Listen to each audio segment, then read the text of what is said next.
And I have almost 100,000 followers on TikTok. Did you make money before that? This is why I'm not on TikTok. I had my intern last summer. Does anyone want to be an intern? I had my intern run my TikTok last summer. She did a fucking phenomenal job. Wherever you are, intern, I'll give you a great review for a real job, if you need one. But if I get another intern, they're going to run my TikTok. So I had a TikTok, which built up to like 2,500 people. I know that's not a lot. I am not interested myself in doing TikTok. I make money off YouTube. I make money off, I just can't, there's not enough money in it for me. And at least I'm honest. I'm not getting out of bed for something for free. Sorry. But I know there's a lot of money you can make on YouTube. I just don't think I have the capability to ever get there. You've seen my YouTubes. I don't know how to do it. The only way you make money on TikTok, you have to be very, very TikTok, PG. YouTube, I make money. Very PG. And I'm talking, that's why dancing does well, cooking does well, making things does well, giving people advice does well.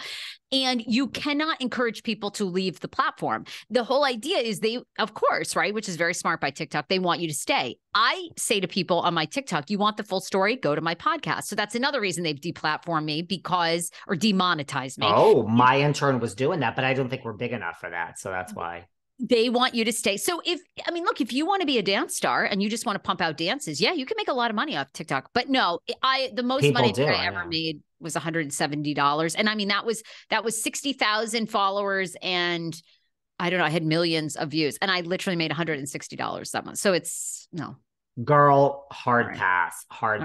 Anyway, I'm depressed, but I'm moving on. I'm sorry. Listen, I got over Rinna. I just had a falling out with another housewife who tells me that we're done. Listen, I will say it and I will say it again because I told you someone was complaining about another podcaster. I mentioned her name before. I have nothing against her. They were saying she's inserted herself into Scandoval and she thinks she's this and she chases clout and she wants to be famous. We all know who I'm talking about, but I have nothing, I have nothing against. I mentioned her name on another show with you. Someone said, I'm not saying it. A listener said it, and a listener said, thank you to you and Sarah for always. I am of the people, as you taught me, these people listening pay for me to drink my coffee in my Behind the Velvet Rope mug for everyone who buys one. Thank you. I thought the listener was describing me because people go. No. Like these people pay for our life.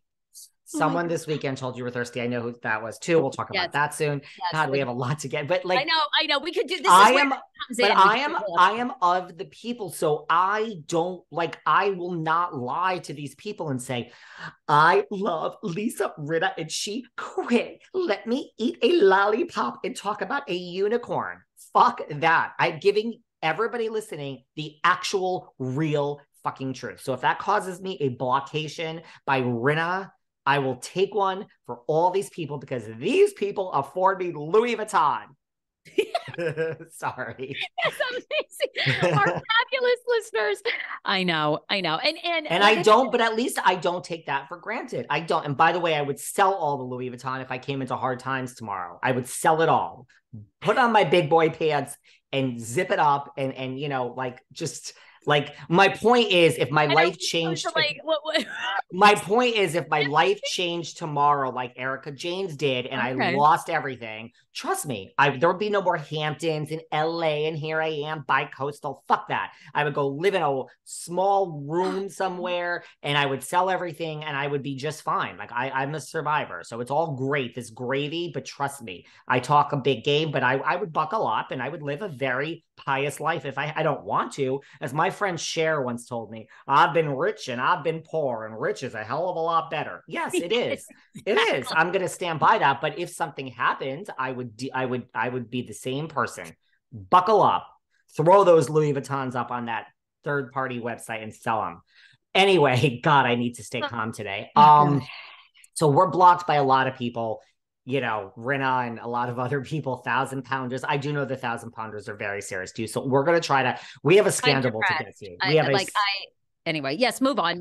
I will get over it again. Like anybody else. But I really had visions like that was going to be my Barbara Walters moment of going to Kentucky and sitting down in their trailer and interviewing everybody. And it was just going to be such a grand old time. And now I'm sorry. Nothing.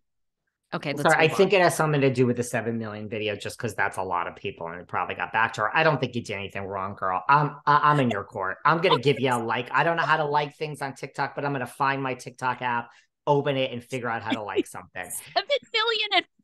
7,000,001 views. 7 million to one, girl. Oh God! All right. Anyway, you know what I want to talk about with the Scandoval? Yes. As I watch, well, I don't know if you want to start any place. I'd like to start with the actual show.